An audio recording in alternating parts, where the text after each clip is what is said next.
All right, episode 167 today. We've got Mortgage Mike on the show, and he's going to be sharing about the Mortgage Mike relief and interest rates that he has just dropped a hammer on today. It's good news for that. So we're going to get started right now. Right now.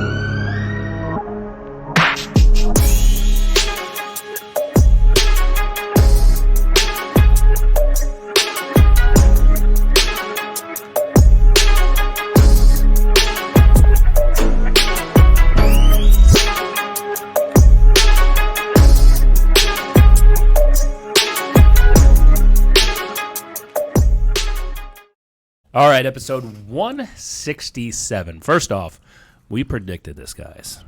We did knew it was coming. 166. We said the recession was over. It's all that good. was 2 weeks ago. Yeah, 166. We're now on 167. I'm just giving us validity to how long ago we said this was going to happen. Yeah, they don't need to know that. Just go back to 166 and listen. Listen to you guys last week. We were all over the world. Yeah, we were in Costa Rica. You guys were. What was your favorite part about Costa Rica? I was in Waxahachie. If you don't know where Waxahachie is, Shout out Felix. It sounds really eclectic. You're like, Yeah. Waxahachie, that sounds... Yeah. What part of Italy is that? Yeah. Well, Mortgage Mike was he was at home battling the flu. My God, we were, but not just myself, the wife, the kids. Yeah. What is the deal with these trash kids just recirculating germs in the household? Yeah. Because Horrible. we have that too. Everybody's It's kid. once the sickness enters the door, everybody has to have it. Yeah. Then you got to Lysol everything, and then send them all off for a day But they before bring it's like it back. officially No, gone. so Addie had the flu Halloween, and then she recovered. We go to Costa Rica first. We land. She's like, I don't feel well. She's burning up. Flu all over again. Jeez. And so we had to call out the doctor there and give her medications. And actually, the Costa Rican doctors and the way they run stuff over there, Pretty very, efficient. very efficient. Wow. How was it compared to Brian's dying experience in Telluride, where he essentially went into a log cabin and came out with an oxygen machine? Those small mountain towns don't have a lot of resources. They were like, just take that home to Dallas, mail it back to us if you live. It's a good thing I was just sick because I found that for a town that hosts a really dangerous recreational activities as like their economic center, they don't have a ton of like medical facilities. They had 4 places for me to get fresh sandwiches, though. That is true. They believe in natural medication. They Yeah. certainly do. There's no way he could Right have over the had gondola there's- ride over the mountain. There was all kinds of natural There medicine. was no way he could have had natural medication. His couldn't even suck in on Couldn't those even lungs. breathe. Yeah. And look, 100% that was COVID. 100%. I was a Brian's skeptic. patient zero. I didn't want to be one of those guys that was trying, because here's the deal. Back during COVID, when it first started, everybody in your world that was a COVID denier was like, I think I already had it. I had it in like 2015. I had it in March of 19. Yeah, exactly. Like I was kind of the first. And so I was trying to say no for a long time. Looking back at like the timeline and the way things, I probably had COVID. Yeah.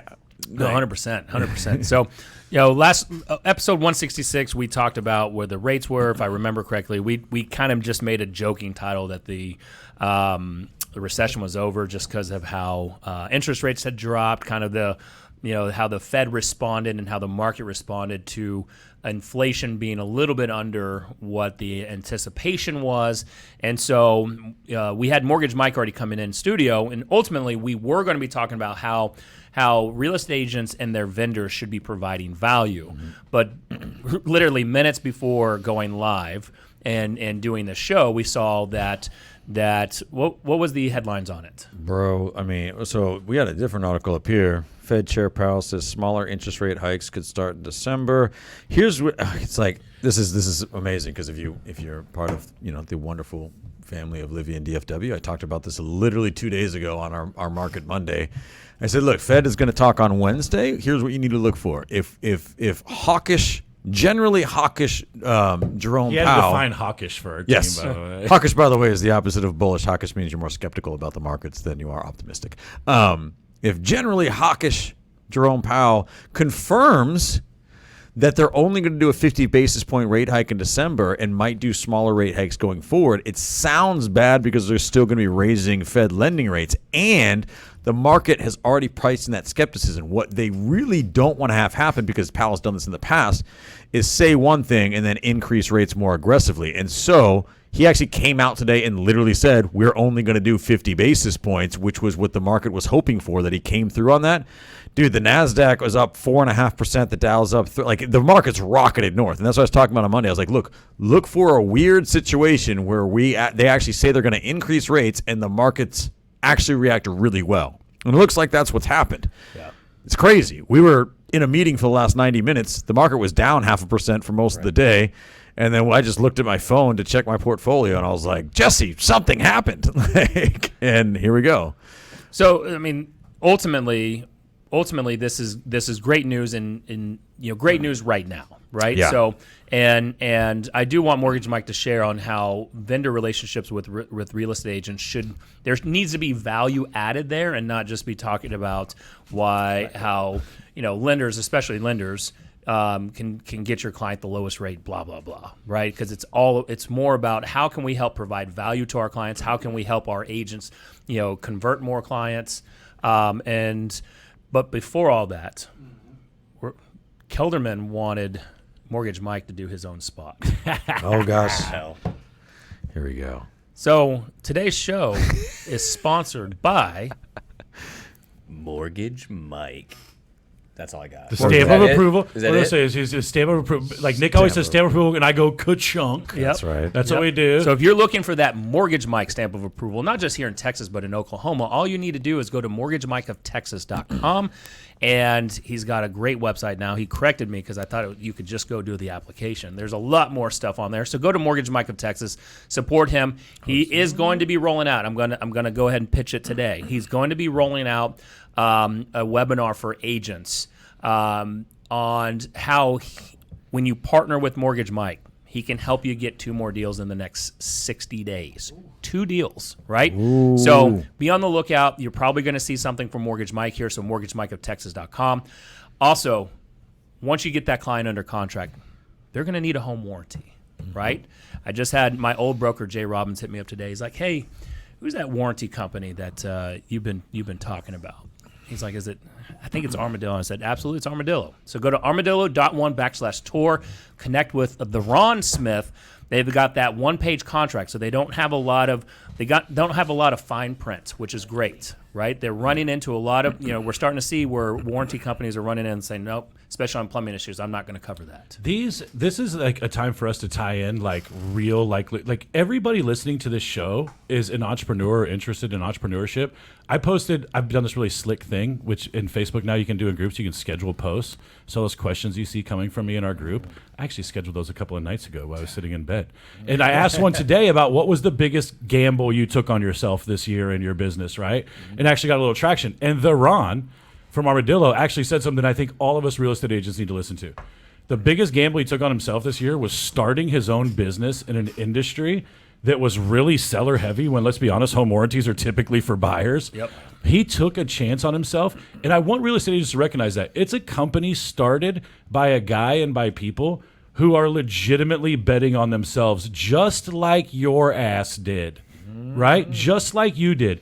You want to be in alignment with people like that. And there's not a single person on this show or anybody that we endorse that isn't doing that. There's not, like, we're not endorsing Bank of America or even some lender who has Don't like call them out. I don't need them on me. even has like nine stockholder. admin people and all these barriers to entry to get to a conversation with them, right? Like, Well, don't call me out again. every single person we're talking about. Yeah, Nick just puts himself as LA1 on all his listings. It's fine.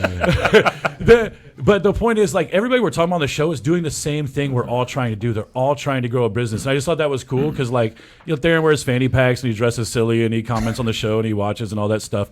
But he's legitimately another entrepreneur who's out there trying to do the difficult thing that we're all trying to do. And so don't sit there and post this memes about support your friend's small business over the holidays if you're not going to be one of those people. Really quick, we got one more sponsor of the show. Theron is the bee rabbit of the home warranty. Yeah, he is. And I ran into him again at Walmart. Did you? We got to quit meeting like this. Maybe he works. He owns fanny packs. He definitely shops at Walmart. I'll say that on camera. Yeah. I mean, he's not watching. He's shoplifting. I can obviously tell he's not watching right now. So, you mentioned that scheduled post and the only real estate group worth being a part of. By the way, there's in groups now you can now enter a chat room for it. So I accidentally created one at 5 a.m. this morning. It was by accident. Isn't it funny that we've come in this weird full circle? There is a version of Matt Kelderman from 1995 that would have been so excited if you had dial up in a chat room for me to talk to. And Nick brought this up to me, and I'm like, I'm so damn annoyed by these chat rooms. And he's like, it's great for us. And I was like, I don't care. Just post in there ASL. Yeah, exactly. Yeah, ASL. If you get that, you are. Yes. Yeah. You guys still doing Clubhouse?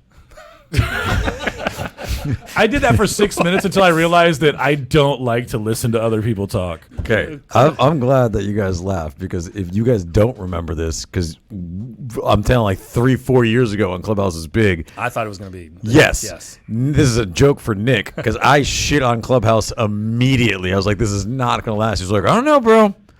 It's pretty cool. And now the fact that you guys are laughing that I made a joke about whether it exists vilifies. Look, Clubhouse, it was great during COVID. Here's two things. I'll defend both. I'll defend one point and then shit on another one just to bring it full circle. Yes, that was terrible. I hoarded my freaking Clubhouse invites like they would be worth money. And secondly, this is also coming from the dude in Brian Force who told me for sure just buy Bitcoin, dude, it'll be 100 G's at the end of the year. Yeah, it's not the end of the year. That was last year. I'm going to tell you. I was almost right last year. I'm going to tell you. I bought it $55,000. It's at 19 now. Well, here. You should buy more now. It's on sale. Can you lease cash yours out? No, I'm just going to hang on to it. No. Can you lease cash yours out? Because that is true. Mine got caught in BlockFi. Bro, was it not you that I was texting about this? Oh, it's Crapson. I should have texted you too.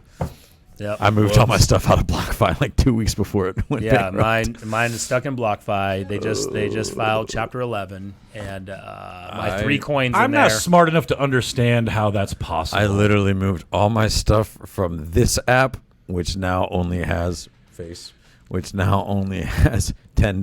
in it. Yeah. Oh, here's the notification. This has nothing to do with our show today or what we're talking about. This app. How like you guys are all smarter than me. How in the fuck is it possible for some company to like have your blockchain information and your Bitcoin information and then just be like, nah, dog, you're locked out? No, basically, how is that legal? How's that possible? There's no regulation. There's no regulations. Yeah. So this is the wild ass part of this. No, look, if you go down the conspiracy rabbit hole, they did this on purpose. So now the Fed can create regulation. And yes.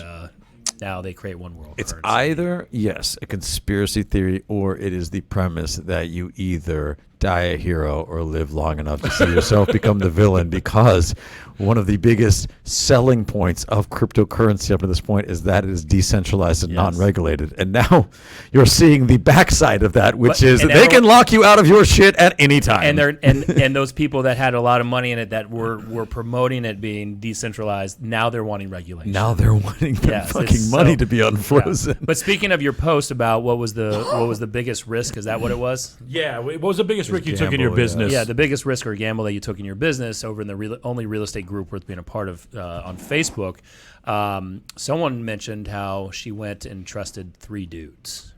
And those 3 dudes is us. Oh, it was Dana. Really? Dana with Homeward Property Management. That has now become one of the top property management firms here in the Dallas-Fort Worth area. So she trusts, dude, all you have to do is trust 3 dudes. That's 100%. It. I like that. I don't know what to do with this. I like that way that we did the spot. Here's the funny thing that you guys don't know that happens on this show, and I'll keep it quick. HomewardDFW.com. Yes, HomewardDFW.com. When we don't do our spots quickly enough and Jesse thinks we forgot one, he starts circling his mouse over the banner does he? on the screen that we're looking at, and he was going haywire. He was like, don't forget Homeward. No, I knew where we were going with it. Who always brings it back home? You do. Yes, I always bring it back home. That's what I do. I'm not drinking coffee out of the coffee cup right now. It's good to be back. Yeah, this is sparkling water today. Yeah. I've had way too much coffee today. Yeah. So, look, I mean, today, as we're now getting into the holidays, the end of the year, one of the talks that we had with Mortgage Mike is, number one is how can we, as him being a sponsor and us being good stewards of the show to help bring more business to him, how can we help him? How can we help bring more business to him? But at the same time, as a vendor, how can he become more valuable to us as real estate agents? Because the higher interest rates, we've all felt that slowdown in the real estate market. Lenders, real estate agents, inspectors, everyone, right? So it's been that ripple effect. And ultimately, as we're sitting down and kind of talking about this, is that a lot of lenders, what value do you think that they're offering right now? They're talking about rates. Rates, that's it. That's it. That's your unique selling proposition. It's this is, tone deaf isn't the right word, but that's the lack of creativity. That's what lenders are trying to use as they're determining like their differentiating factor right now, which is definitely valuable. And if I'm an agent that's trying to convert prospects, I need help growing my business. If I don't have buyers right now, I don't really care what your rates are. Exactly. Like, if I can't afford the car, I don't really care what the financing looks like, bro. But let's talk about that. How many agents out there are so seller heavy in their real estate career? But No. They're just not doing anything. That's what I'm saying. I don't even mean they're seller heavy. And I agree. That's what I'm saying. Is the point being is like, if you're in a position where you don't even have buyers right now, that means you don't have anything right now. Why is that? Because they don't know how to create value in the market space as a real estate agent, and so thus the reason why with Mortgage Mike, you don't hear him just talking about, we're going to get you the lowest rate, right? Because we're not selling. He's not selling on rates, right? You live and die on rates, and if that's all you were selling, then you'd probably be out of business, right? It's more so coming in and saying, how as the Mortgage Mike group. He corrected me. It's not Mortgage Mike team. It's Mortgage Mike group. This is a group, not a team. It's a group There's a effort. difference. Is there a difference? Group effort. That's like the difference between Stay Hard Capital and Stay Hard Capital Partners. Yes. Get it right. Guys, we talked about it before, where when rates are 3% and 4%, what does a lender need to do? Nothing, right? A lender doesn't have to do anything. We don't have to educate anybody. We just answer the phone and we write a loan, right? I have a friend of mine that 2 years ago said, I'm a really good loan officer, but I hate doing the other stuff, educating agents, talking to agents. And I'm thinking, well, then you're not a good loan officer. I don't mean to interrupt. That's actually not entirely accurate. When rates are 3%, what does a lender need to do? It's interesting how quickly things change as far as unique selling propositions. Because when rates were 3%, what was every lender creating a program for that was their unique selling proposition? The buy before sell. The cash offer the cash program, offer too. right? And everyone was doing it, which was actually really valuable for agents because they had buyers back then. Everyone wanted to buy, and the unique selling proposition was we could actually help you get your offers accepted. What's happening now is most lenders are a little bit too tone deaf to realize that like selling on rates right now is actually not helping agents grow their business. No, it's not. But the thing is most lenders, at least most loan officers that I know in the industry, look, they're just we get stuck in our ways. Every profession gets stuck in their ways. Okay, we're used to having a lot more business over the last 10 years funneling in. So our habits have been pick up the phone. The client wants to do business. You close the loan simply because they are already interested. Yeah. Right. Right now we have to drum up the interest. We have to educate our partners and our consumers to help them understand why it's a good time. We're so quick to say, 12 months ago was a much better market to purchase a home because rates were 3%. Well, what about the $100,000 that you paid over the list price of the house? This is why we talk about, that's actually the perfect way to put it. You're not actually drumming up business. You're educating people on making logical financial decisions. It's so easy to turn a blind eye to the cash that you paid out of pocket to lock in your rate, which basically was just you front-running your mortgage interest. Like, you actually paid an effectively higher rate if you bought in 2021 and you locked in a 3.5% rate, but you paid $50,000 over asking price, didn't appraise, and you guaranteed the cash. You actually paid about a 6% interest rate. That's super relevant if you're talking to the buyers who bought houses in 2021, right? Like here's the problem. I agree factually. It makes a ton of sense. The reality is, buyers are very rarely making a factual decision, right? They're making an emotional decision based on a whole bunch of other shit. And as much as we like to do the high D personality thing, where it's just like, hey, here's the information, right? The reality is that's not how probably more than half of the population makes a decision. And those buyers have already bought. What agents have to really be able to articulate is not just that interest rates are better now, why, and it's what you were just talking about. It's why it's better to buy now, because it's also conversely the same thing. The buyers who are buying now don't give a shit that Joe Smith got hammered in March by having to not overpay, Yeah. by paid 75 grand over list, Right. and whatever. Like you're just talking to two demographics Correct. of people who Well, don't that's care. actually what lenders need to be focusing on. That as far the as their buyer conversation, is that the gray in the educational middle piece. is where Yeah. all of the juice is. 100%. But still, the consumer today is, if you were to ask them, was it better to buy 12 months ago versus now? They're saying it's 12 months ago. That's why they're not buying now. And that's where it's Well, our that's what the response. news is telling them. 100%, right?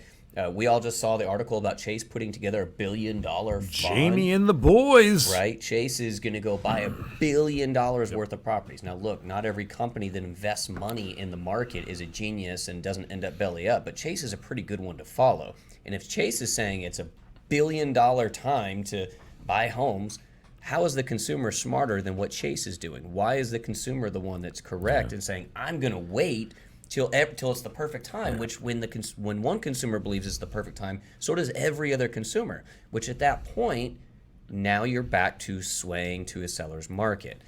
At that point, we lose our leverage. So does that go into, again, you've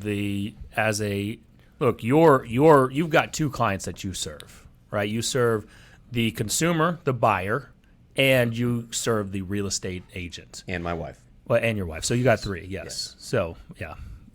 I don't know where to take that one. Power through. Yeah. Power through. I could get in a lot of trouble with that one. So I'm going to just leave that landmine there. But so, the first thing that you have to do as in the lending world, now you've got me all, I don't even know where I was going with this one first off, but is to provide that value and to provide that value. You were saying that they have two clients. They have the buyer client and the agent And the client. agent. Yes, and going in and showing the agent. So your client is the agent right now, right? And you need to go educate that agent on really getting into the marketplace and saying, how do you educate consumers that now is the better time to buy? Because everything that they're hearing is prices are going to be falling, interest rates are going up, inflation may not be under control. So you're having to fight fires without using a fire hose. You're using these coffee mugs, these coffee cups right here, right, to try to douse the flames. And ultimately, your job as the Mortgage Mike Group should be, all right, let me show you right now. Let me show you how we can get you in front of more consumers. Let me show you how we can actually help get in front of your database to provide value. You as the real estate expert, and to actually show why now is a better time to buy a house rather than the last 2 years when, yes, you could have gotten a lower rate, but you were coming out $50,000 to $100,000 more over asking price, where now you get a lower, you can get a little bit lower than advertised rate. You can negotiate, you can get your closing costs paid, you can get a home warranty from Armadillo, and et cetera.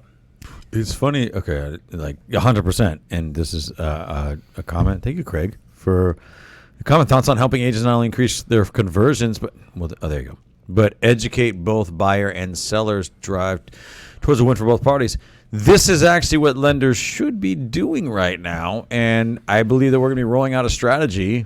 Mortgage Mike is going to be rolling out a strategy that speaks exactly to this. And this is what lenders actually should be doing right now, not just advertising that they have a quarter point lower rate in a relatively high rate environment, right? Like that is what lenders should be doing. Well, and to use your analogy, if I'm fighting fire with a cup of water, I'm getting nowhere. If I have 1,000 people with a cup of water, now I can put out that fire.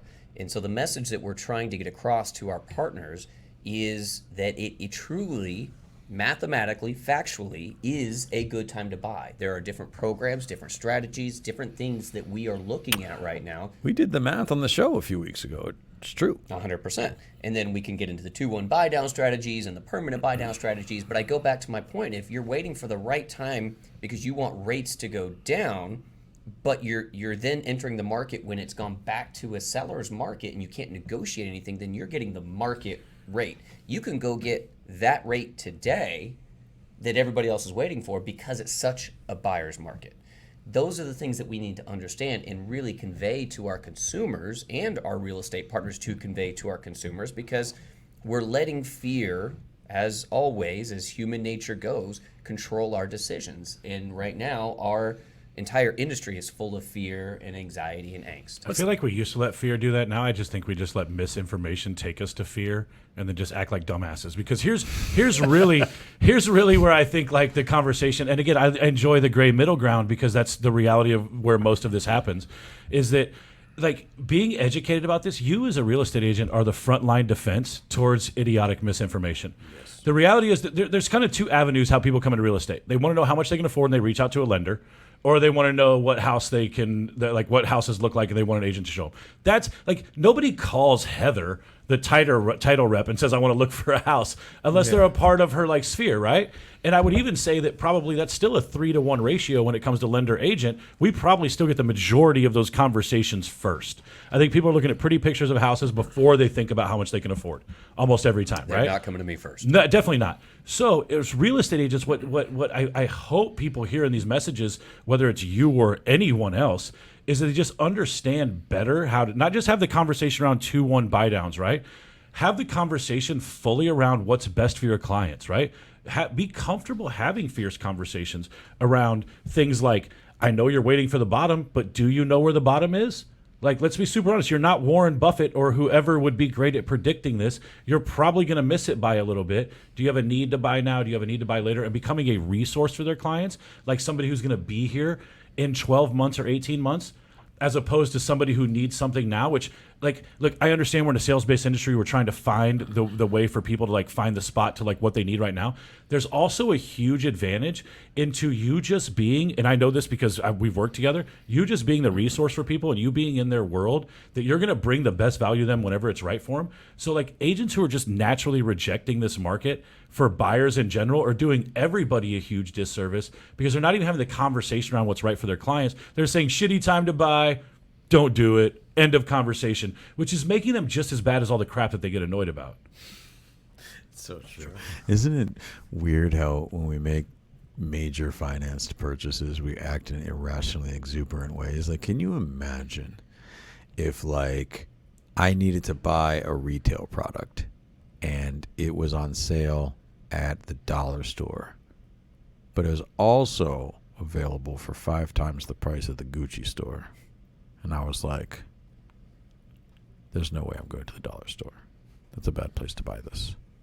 It's a really extreme example, but that is the way that groupthink works. It's in a nutshell, that's how groupthink works, right? It's actually a really great time to buy a home.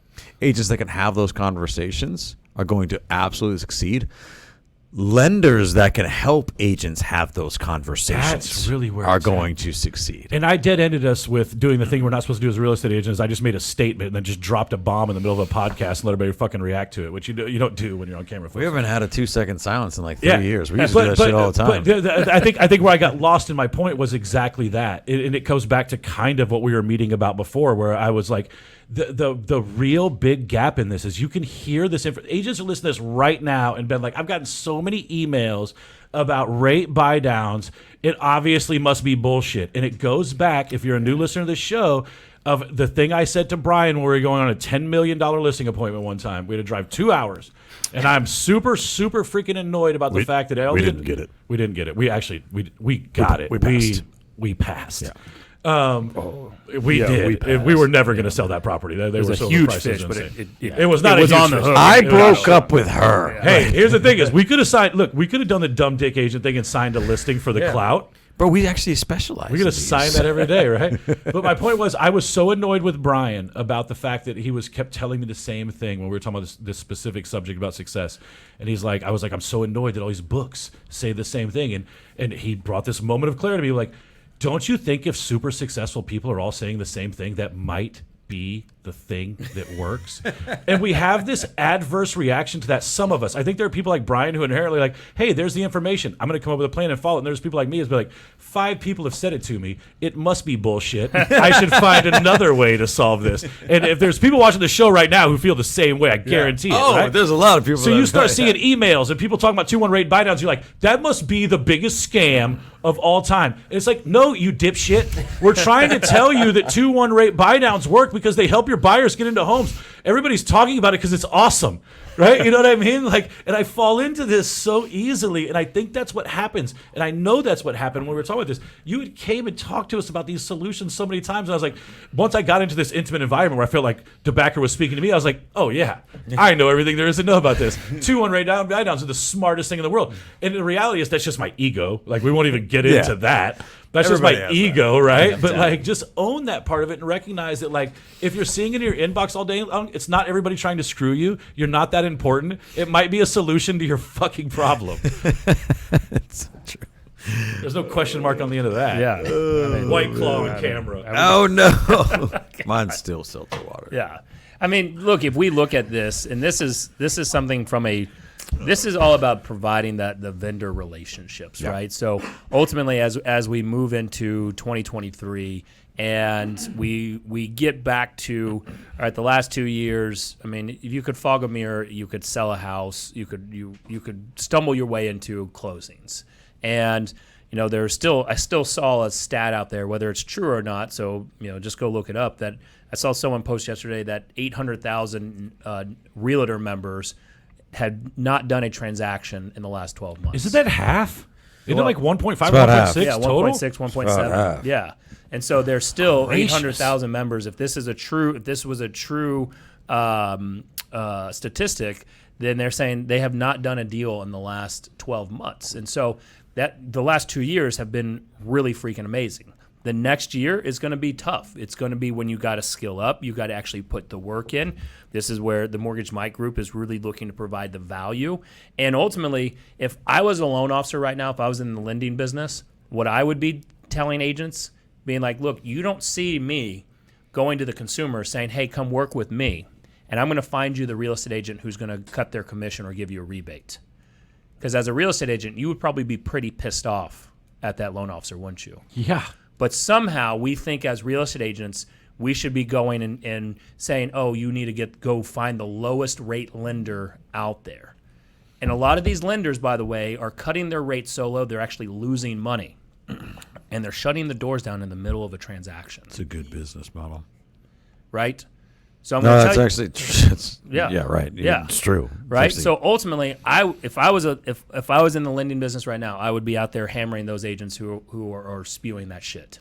no, And I'd say, 100%. look, cool, I'll go to all your clients and say, all right, I can find agents that will cut their commission or rebate. And look, if you're like me, who you were early in your career and you're like, you didn't have a lender partner, you're getting courted for like free coffees or whatever, or you have somebody who's paying for some leads but not really, you're not closing any of them, maybe the leads are shit, right? Like whatever it is, like the reality is just tell your clients, like, hey, look, I understand how much you as a real estate agent don't want to rock the boat in your transaction, especially when you're doing, like, let's just be honest, sub a transaction a month, right? It's hard to make a living when you're doing anything less than a deal a month, maybe, unless you just have a super smoking hot price. Your sales price is, but yeah. But you like, gotta, let's be honest. You gotta, well, here's When the you thing. pay taxes and you pay your splits Are and all that you- stuff, we all know what the Yes. numbers are in this business. I'm not going to discuss them on Are this you show. are you a full time real estate professional? Yeah, if you unless don't you're on a execute on coast. your craft at least once every 4 weeks. Let's just it's not a come from mean. that I'm space. trying to be It's mean, not. but that's true. Right? So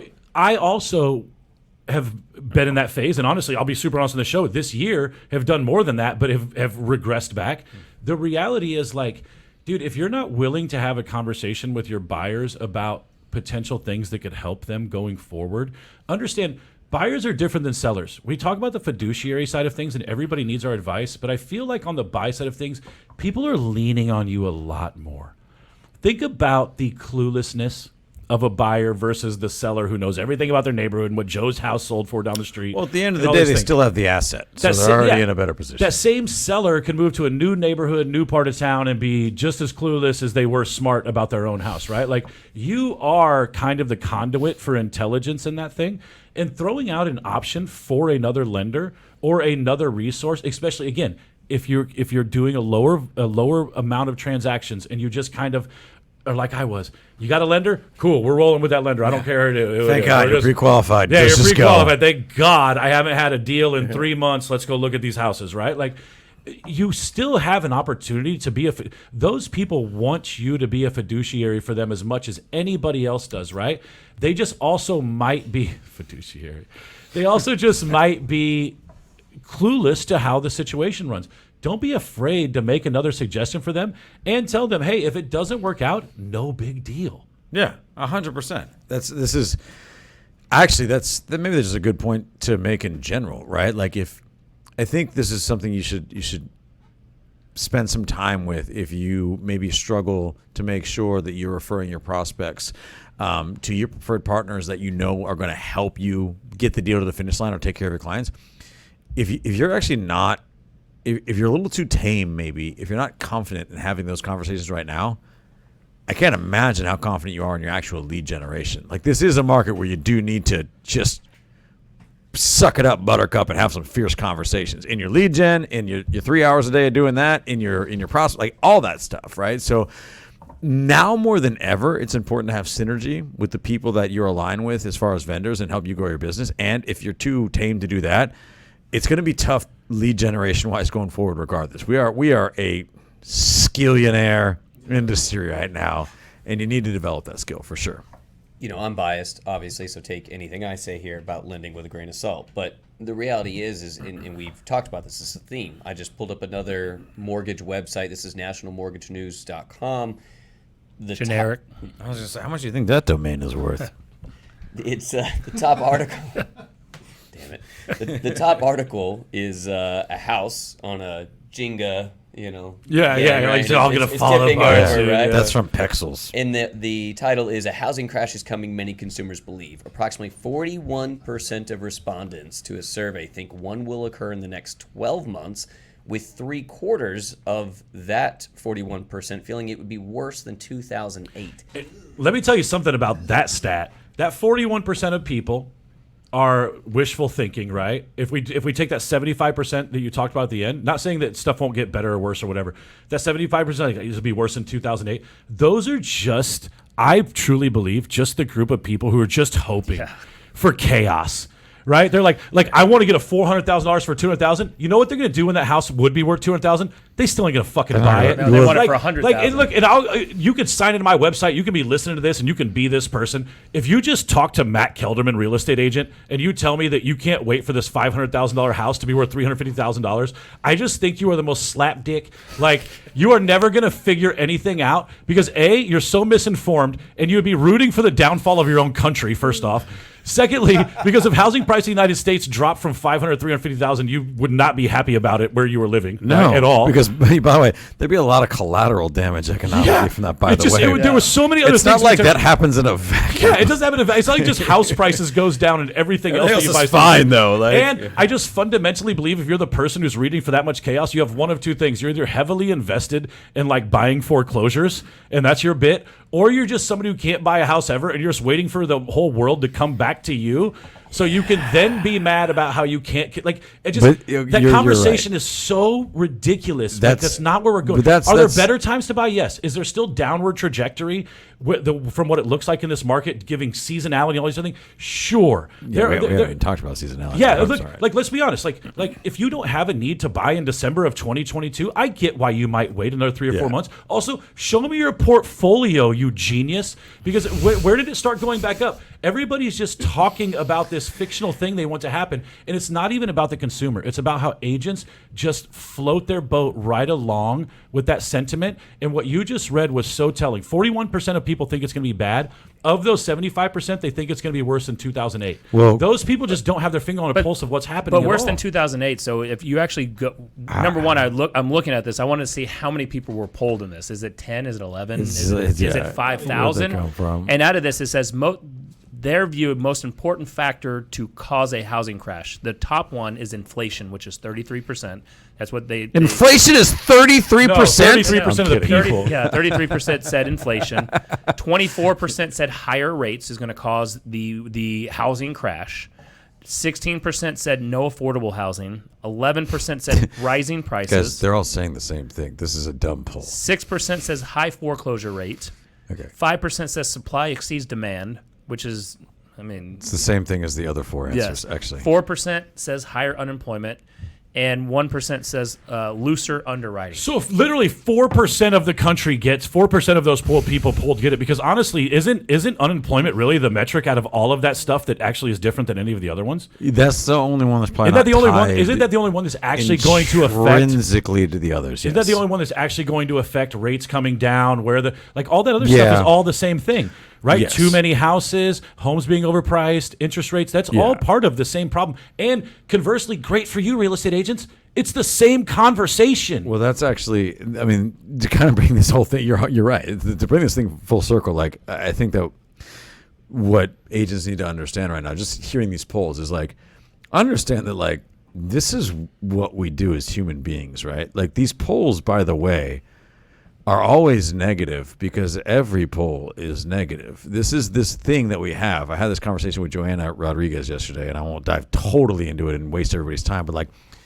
there's something instinctual about human beings. They need to suffer. They need struggle. It's an instinct that we have. It's why our species, which is relatively physically weak, has survived so long. We have to have struggle in our lives. It's a very human thing. It's why 70% of lottery winners go broke within 5 years, because they don't have enough struggle anymore and they blow their money. And so you're very rarely going to have a poll in which people are optimistic about anything. If you could literally have, like, 1996, let's just take a year in the later 90s, was probably the most economically fruitful time in American history. The tech boom was going on. Junior like, year of high school. It was just nuts, dude. Like, it was great. And if you polled the country, we were still going to hell in a handbasket. We have this thing, guys. Guys, understand, we are a society of people that, like, and you know someone like this. The camera keeps focusing on the back when he moves. Like, we are a society of people. Too pretty. And understand this. Like, everybody has that friend that hates drama, but always is involved in the drama. We all have a little bit of that in us, right? I just can't stand down drama. Kelderman. You're like, well, then why is Tina always involved in the arguments, right? We all have a little bit of that. Kelderman's the pot stirrer. I hate it when people drive like assholes and I drive like an asshole. There you go, right? Exactly. So I say all of that to say, like, to understand what your opportunity is as an agent here is, like, people have this perverse reaction to doom and gloom. People get off on, we have this thing about being right when things go wrong. We want to be able to predict things going wrong. And so we always predict it. It's always the end of the world. The Mayan calendar is coming up and we're all going to die or whatever, right? Like, things are never good on a mass scale as far as sentiment goes. And so, in order to succeed in an environment where groupthink tells you that it's hard to succeed right now because X amount of people think that it's a terrible time, you do need to be able to educate. And by the way, it's much easier to educate when you're working synergistically with other partners who can speak to what you're trying to educate on in a very in-depth manner, right? And that's what I'm trying to say here. It's like the skills you've had to utilize for the a last lot shorter. The skills you've needed for the last couple of years is basically to be able to open a door are irrelevant now. You actually need to be able to have high-level conversations. And while we're on this topic, I've been doing a hard part lately. Do you guys think I'd look unprofessional if I did a racing stripe right here to go under it? No. I think that'd be No, I think it'd be sick, You dude. had a lightning bolt on the other I side. do that when I go home. I actually dove deep in Dropbox the other day because I was just telling them about this for the show. We had so many duplicates, and I will tell you, like, a couple-year-old ago video of Brian, Oh it's my gosh. shocking. It is. I forget, Not dude. good. I forget. I forget, and I see it, and I'm and like, I lived it. dude, we were like during COVID. I look at our COVID stuff, and I'm like, man. I just didn't know that you didn't have any hair back then. I had none. I just was didn't. terrible. I'll He's be got honest. the sweet Guile from Street Fighter right now. Yeah. I can tell you this, and there's maybe other people around that can, like, losing your hair to the point that you shave your head is such a unique experience in the sense that you don't experience it day to day, but you also experience it all the time. Like, you don't see yourself losing it, but you'll have moments every few months where you're like, this is so bad, dude. Like, you'll look at yourself from a picture from a while back, and you're just like, I've got to fucking do something. There's a reason I'm wearing a hat. Fine, I dude, didn't telling shave you, my it head. was.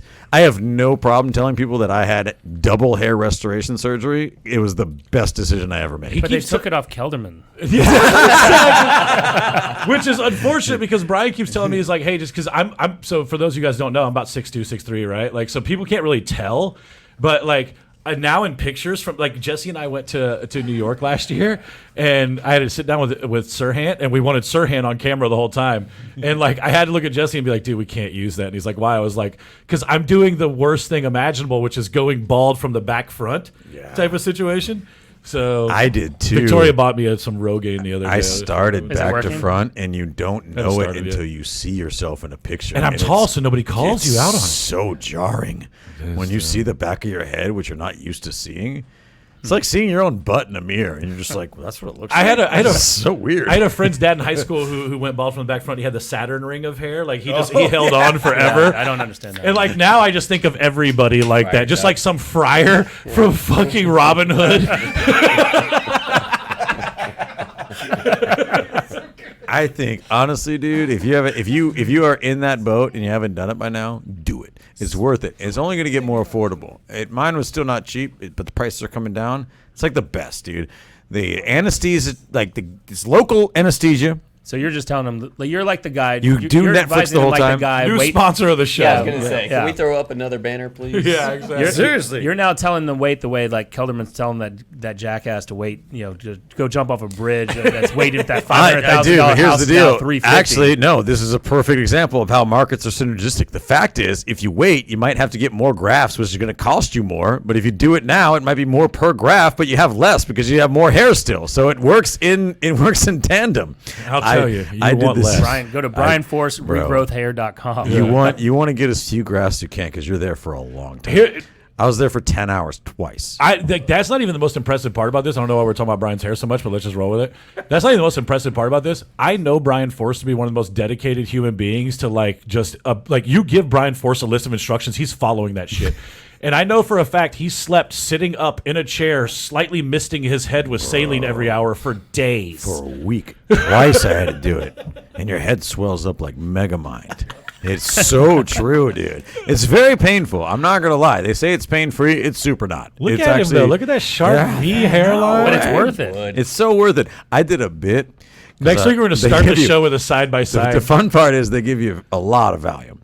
And so in my dumb head, I was doing bits. They sit you in this chair and they put on Netflix and they give you the remote. And my Valiumed up mind was like, how many times can I watch the same episode of Friends before the doctors catch on that I haven't changed it to the next episode? So as soon as it got to the credits at the end, I'd hit restart. That's actually I did that for like 4 hours, bro. I feel like Brian Force on Valium is like Matt Kelderman on Laughing Gas when he was a kid, just staring at the railroad pattern on the wallpaper on the top and thinking it was moving. Did you guys ever do laughing gas as a kid, like get your wisdom teeth taken out and stuff? Did you ever have the, like, did you... No. Do you guys haven't had your wisdom teeth I've out? had mine I out. got put out. Yeah, There I was was no put laughing under. gas. You didn't have any weird experiences? Not that I For my remember. wisdom The teeth, I got overall put out. experience was pretty For good. the wisdom teeth, I got put No, out. I just mean, like, for example, like I came out and I was still super high, and I remember because my dad, of course, fucking diesel, he's videotaping the whole thing, and this is back when you need a video camera for real Had a that VCR rests on on your his shoulder. Exactly, dude. he's He's laughing his ass videotaping me wandering down the hall. And then I'm leaving, and I talk to the nurse. I'm like, all right, same time next week. And then I turn, and I throw up in the bushes so hard, dude. And it's all on video. And I remember that distinctly, like how weird of an experience it was to be 14 on laughing gas, just out of your mind. They give kids drugs. It's funny, Brian and I were doing. So Brian's about what? You're 35, so he's 8 years younger than me. Brian was 14. I was 23, doing the exact same thing, just laughing at somebody's joke and then puking in the bushes. It's not prescribed. Yeah. No, it was I was not. gonna It say, was this is after Matt it. had his wisdom teeth removed at some house party in Marshalltown, Iowa. Yeah, it was some house party where Stephen Minkler was trying to make somebody projectile vomit off high-low red black. High-low red black. Oh my It's gosh. okay. This is Is this actually even a real estate show Jesse, anymore? no. Pull up a question for us. But I had this thought recently. We're a hyper-connected society now. It makes sense how trends spread because we have so much access to other people, even ones that we've never met. Mostly ones that we've never met. You know, most of the people that you influence in your life now, you've never met before. This is crazy. It's a big cultural change we've had in the last decade. So it makes sense that we all kind of know the same things. But before it was like that. It's actually really impressive that we grew up in different parts of the country, and when he said high, low, red, black, I knew exactly what drinking game he was talking about. Like, what an amazing level of communication we had for the longest time. I'm going to ask you guys a question right now. I'm not going to get too graphic Love about it. this segue. But isn't it amazing that without the use of social media, every one of us knew that rumor about Marilyn Manson getting his rib removed when we were in middle school? No matter where you grew up, everybody in this room just I smiled. laughed about it, And we all grew up in different areas. inappropriate. Yeah. Isn't that kind of, I mean, I know it's silly, but isn't that also kind of impressive? That happened to Analog. A kid had to go to another school and tell everybody else about No, it. it had to be in a magazine. I don't know. Had to be in a magazine. We all knew the lyrics to the Weenie Chop song with the Lion King or the Tobacco and I were playing Fall Guys on Xbox last night, and we were singing all the old last night? Yeah, you were on the text message. text, bro. Yeah. Shut up. I couldn't get called a duty to update fast enough, and we were singing all the old library folk songs, like the one that was an old woman who swallowed a fly. Baby beluga. And there's so many of them I forgot about. So okay, I'm gonna derail this. The very first question, because I want to hear people's reactions to this question. I want to hear the dollar amount. So here's what it is. You get paid $1 because Mr. Beast has actually done a video about this. Mr. Beast done a video about doing this exact thing. Okay. You get paid $1 for however high you can count in a solitary confinement room. How much do you think you would make? Wait, so like I'm sitting in a solitary you confinement, have- and I just have to continue to count really high. You count. You have no. You eat. You have no connection. You nothing. You just count. Is the premise tolerance or mistakes? Like I can't screw up, and then it's end, Let's or just like my I'll throw mental mistakes tolerance out. to I'll do throw this. mistakes out because I've always thought this was a tolerance type of. That's what I'm saying. Like without, because what I'm saying is like when it gets mistakes is because when you start counting too high, you have to remember. Like when I get into like 2 million or whatever, I got to remember 2,679,309. That's the point. 2,600,000. So is it mistakes or is it I'm mistakes. so tired? So you can't do mistakes. No, we'll eliminate mistakes. Okay, so your it's just ability to mental endure, and then tolerance. Definitely that. Yes. How high could I count if I had unlimited mistakes and just mental fortitude? Easily 1 billion. How long would it take you though? So do wanna I hear get- do I get wanna hear fed? it. No, you get fed. You as long as would you take me stay a in there year. and count. Here's the thing. Actually, So I throw this number out without hearing your else thing can I because Google it? I was hoping somebody would say 1 billion. Because here's what I want to throw out. how long? Do you guys understand the difference just time-wise between 1 million and 1 billion? That's what I'm googling right now. I don't know. Time-wise, you, Brian, in the next 11 days will have 1 million heartbeats. It will also take you 33 and a half years to have 1 billion heartbeats. Well, also The difference between counting to 1 million and counting to 1 billion has to be some ratio of that exact thing. Oh, it takes 100 years to count to 1 billion. Yeah. That's what I'm saying. Because when the numbers get longer, it takes you like 13 seconds to say one. so Your time long. horizon exponential or infinitely increases because the numbers get Plus longer. you're gonna You give fell up. right into my trap of saying I 1 billion know. because it's so exponentially Yeah. huge compared to 1 million. But when you get to 1 million or 2 million, aren't you kind of like, I'm good? I bet you if I counted 10 million, that would probably take me a month, maybe. I'll call it a month, maybe less. Well, I feel like if I I had said, 10 million, I would it be increases juiced for the rest of my life. it Not just off the increases 10 million, but what I could do While, with that 10 while Brian's looking that up, Rebecca asked, Yeah, I wanna hear this. Question for Mortgage Mike. What are mortgage lenders, specifically your company, Mortgage Mike of Texas.com, doing to help investors? Oh, it only takes 11 days to count to 1 million. I'm done there.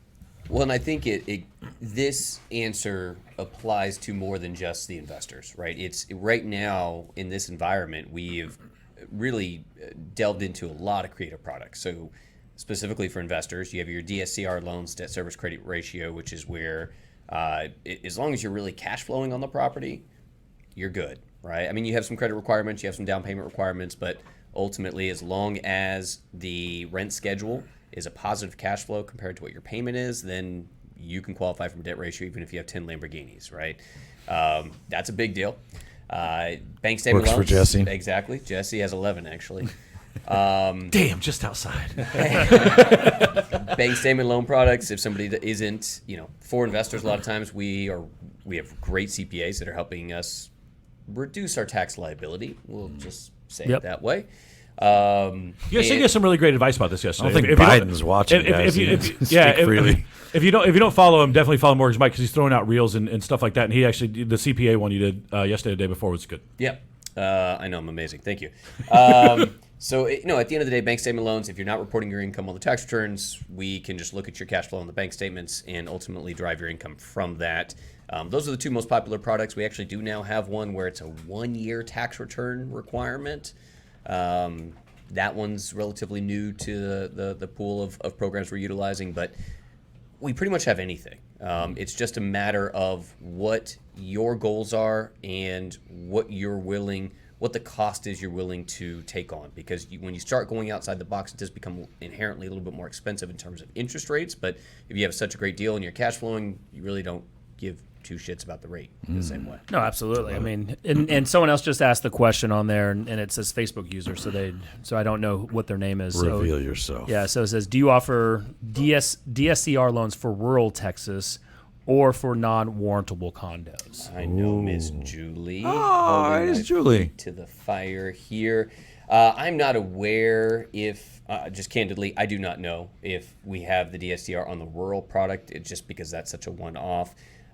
We do have non-warrantable condos in general. Would we do it for DSCR? Again, something I'd have to look into. Those are just a couple one-offs. That felt like a gotcha question. Well, and here's the thing is, and I'll even throw this out to Julie, and I know Mike knows her. Like, I do a lot of condos, and we do have non-warrantable stuff come up every once in a while. And, like, you've been able to be an amazing resource for that. Like, as far as direction, where to find out how you can even solve that problem. Because if you're an agent and you don't know a non-warrantable condo issue is coming up, that thing might as well kick you straight in all of your teeth, right? Yeah. Like, it is the biggest killer to really not just that transaction. I remember the one you did a couple years ago. Dude, we just had one. Year. We just had one this year again. It was that one we purchased a couple of years ago, cash. Yes, didn't know it was non-warrantable. Went to sell it. Now non-warrantable is an issue. Yeah. And DeBacker was huge on helping us figure out how to even navigate that. Yeah. It didn't work out amazing for the sellers. And I will even, like, that might have been something that me now as an agent now, I probably would check before they bought it.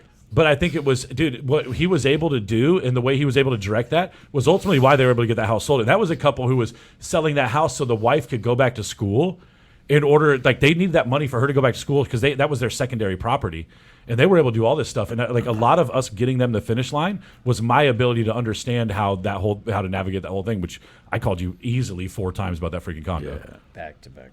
Yeah. I was like, well, I don't know what to do. And Theron, yes, he does offer the DPJT for the AKR on the LPT. And one more thing for Theron. Good job. The Weenie Chop song was Lorena Bobbitt. Yes. To the In the Jungle. Yes. This is a PG show, please.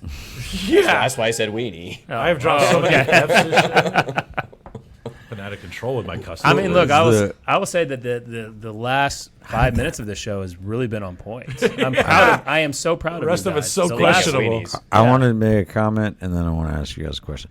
Are you able to share DeBacker's website? Because one, he's got a totally retro revamped website, which is badass. It looks great. Do you guys ever do this when you ever It's been see? this way for a while. Do you guys do this thing where you see a picture of someone smiling on like a marketing thing or website, and then you instinctively kind of try to imagine what it is that they're looking at? It looks like I'm wearing lipstick. I think I like to think he's looking at a cake. My weekends are and different than my he's weeks. not sure if a stripper's going to jump out. So he's pretty happy because it's type of- already a cake, so that's a win. Is that the type of cakes that come?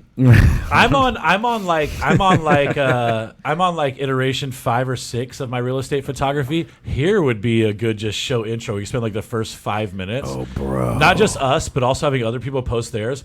I have all of mine. I'll bring beardless Matt to the show. Oh, yeah. God, I've seen that Not one. great. Will you It's shave not on great. the show? No, I'm not. Dude, this beard never goes away again. Yeah, I Like shouldn't. if you were to look there's at Matt K. hey, look at me, look right there. Yeah. If you guys were to like just go look at my ancestrydna.com, you would never ask me to shave this beard again. Like, I just have the most Northern European fat face you've ever seen in your entire life. I'm just trying to go down with the beard and distract from the fact that like my whole face is getting saggier. Yeah, it's all right. Mike, we're just hooking you up with more gigs. You got to get on Rebecca's live stream. She Right. crushes it on YouTube, by the way. Yeah. She Definitely a cake. Definitely a cake he's looking at. So go to mortgagemikeoftexas.com. He's got all the products for you. And look, I'm going to tell you right now, you're going to see an email from him. You're going to see him reach out to you and invite you to his webinar specifically for agents on how an agent can get 2 more deals in the next 60 days. So that will be coming to an inbox near you very, very soon. HomewardDFW.com. Who else do you think could beat Bruce Lee's ass? Theron, definitely. Definitely Brad Pitt in that Charlie Manson movie that he did with DiCaprio. I heard that was based on a pretty true story. Maybe it Look at didn't how I just happen put my just like glasses that. on. This is actually part of the argument we can start right now. That's probably a recreation, but I heard a stuntman beat Bruce Lee's ass. You guys are all up heard his. that story. You There's guys no are way. all over the Bruce Lee bandwagon. That dude can't fight for shit. There's no way Bruce Lee beat up everybody. It's just like He didn't it's beat just up in the anybody. He style. didn't fight anyone. This is. Speaking of Brad Pitt, by the way, that Bullet Train movie was actually good. Is it was- good? It was clever. good. It was good. clever. That's cool. I like fast-paced, high-octane movies. Did it have a lot of witty Well, it's a bullet- one-liners? It's a bullet train. It's a bullet pretty train. fast. It supposed to be. wasn't witty. There was witty one-liners, but it was a witty story, and everything was one of those that from the beginning it connects to the end. Did you know who right? did Like, it? Who done did it? Is it about? I got to think about it. Again. It's about assassins, right? And they're all on the same. They're all trying to kill the same person. Or are they? Well, I don't know not gonna because I ruin was going to it. add. You don't have to ruin it, but like Bullet Train or Smokin' Aces, which is a similar premise. I don't know what the movie that is. They're not all trying to kill the same person. Well, that's. Oh, really? What about Okay. Snatch. Snatch is a great movie too. Yeah. such a great I'd have to go back and watch that. What's That your was guys' like high school. favorite Guy Ritchie film? Name them. Who's good? Snatch, Rock and Roller, Bullet Train. Bullet Train. Probably not Bullet Bullet Train. Train. I love the fact gosh, that what I are love all- the there's fact that Guy a Ritchie million still of looks them. like a human, and his ex-wife Madonna looks like she's from another planet. I was about to ask if he was still married to Madonna. If you haven't Googled way. Madonna recently, just do that, and I'll just apologize in advance for what you see. Snatch, Rock and Roller, The Man from She Uncle, looks bananas, bro. Revolver, Hasn't she Sherlock always looked a Holmes. little bananas? No, dude, 80s Madonna was a She's completely smoke redone. show. She's completely redone. 80s Madonna was a smoke show. She definitely was right place, right time. You know, dude, she just worked. She Weird just worked that how thing over too much. People that are attractive in one era, that look is not attractive in other eras. Well, because they get older. I'm look. No, I don't mean that. This I isn't just me mean bagging. like I just mean like the most beautiful woman from the 40s. Sophia Loren is still hot, and she's in her 70s. I don't know who that is, but sounds Google it, dude. She's Really? smoke show. I just mean like the most beautiful 25-year-old from the 40s looks different than what you think the most No, beautiful you want to do something woman- funny? Pull up Betty White. Really? Betty White was super like, dude, just Really? like, yes, dude. This isn't about Madonna being old. Madonna like went off like Madonna went to cat eye like level of like pull your face back. She just No, I get looks that. I think that bonkers. you're still thinking about my Like, premise seriously, being people getting older. No, I'm like, saying I in didn't say that- Google Yeah, old that's- Betty White. Put in a young Betty White. Oh my god. Like, dude, tell me Betty. Like, that's not an unattractive woman. I'm not- it's not Google Madonna unattractive. right now. Google just Madonna. Why are people's dresses so wide back All right, then? just go to Madonna. This Do is- 80s Madonna. Do 80s Madonna.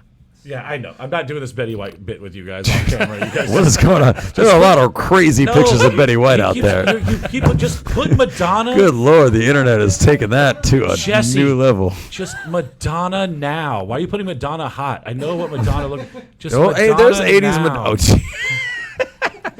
That's definitely Photoshopped. Yeah. Oh my It might gosh. not be. That's not- Okay. oh my. Yes, Oh, yeah. dude. Those are the not top left is inaccurate. new. The top left. That's not inaccurate. Oh, no.